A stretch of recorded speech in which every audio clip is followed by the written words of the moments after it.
Welcome back, guys, to another episode of Boost Wanted. In today's video, we'll be checking out the Turbo Civic and checking out the top 5 most ghetto mods that I have done to this thing. Now I'll be ranking these mods from the least ghetto to the most ghetto. I will say these mods offer great potential and great performance at the cost of good looks. So if you want your car to be a show car, I would not recommend doing these, but stay around because you're not gonna want to miss out on these things because they are pretty ghetto, and I think you guys will get a nice kick out of it. So guys, stay tuned and enjoy the video. Jump straight to number 1. Have you ever bought something from eBay and does not fit properly? Well, that is my case with the blow-off valve. Snap rings, snap rings, snap rings. Blow-off valve states, will not seal to mount. Look at that. I'm just gonna gasket seal you to that thing. Let's go ahead and jump to number 2. The exhaust hanger. You know when you're in a time crunch and you have to get your POS Honda Civic to work the next day? Well, that is my story, and that is where the exhaust hanger comes in. Position it alongside yay. This isn't the best solution. It definitely is not really a solution. You see, I had intentions of putting a legit mount on, but honestly, at this point, why fix something that's not broken? Number 3. Now, I know it's kind of hard to see, but it is ghetto. Now, the steering rack has been an endless battle for me, which I have been fighting for many weeks.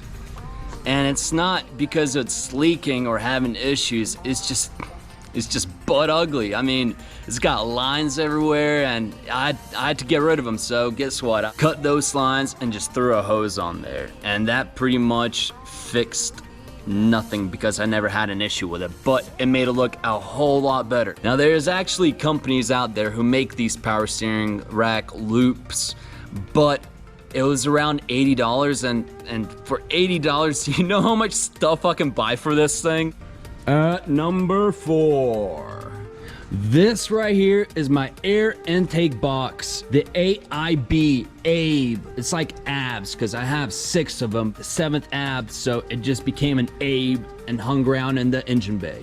Now this is probably the most beneficial mod on the list because it actually boosts performance. You see what I did there? Boost. Yeah, like Boost Wanted.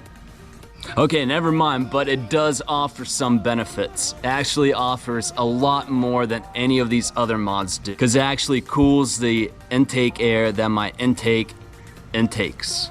Now it's all custom, made out of aluminum foil, and aluminum tape. But don't worry guys, I did not have to take out the passenger seat because it weighs barely anything. Now if it weighed any more than what it does, that passenger seat has to go.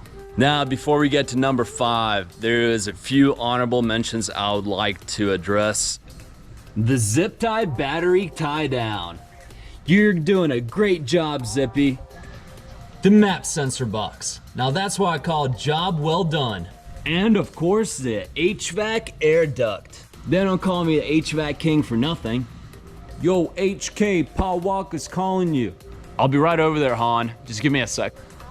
And now for number 5, the most ghetto mod on my Honda, the polyurethane filled motor mount. So we're gonna be checking out this motor mount, and we're gonna be fixing it with something real special. Some Loctite roof and flashing, polyurethane sealant. Now that's actually not that ghetto, but if you really think about it, I'm using Home Depot roof sealant to hold my car together. That's like putting a Band-Aid on your finger that you just cut off because you're finger banging a turbo while it was spinning. Overall, it's a great mod, but just like your turbo flirting finger, in the end, it will fail. But guys, until the day comes, give me that thumbs up. Unless that's the finger that you lost, give me your other thumbs up in that case. Thanks for watching, guys, and stay tuned.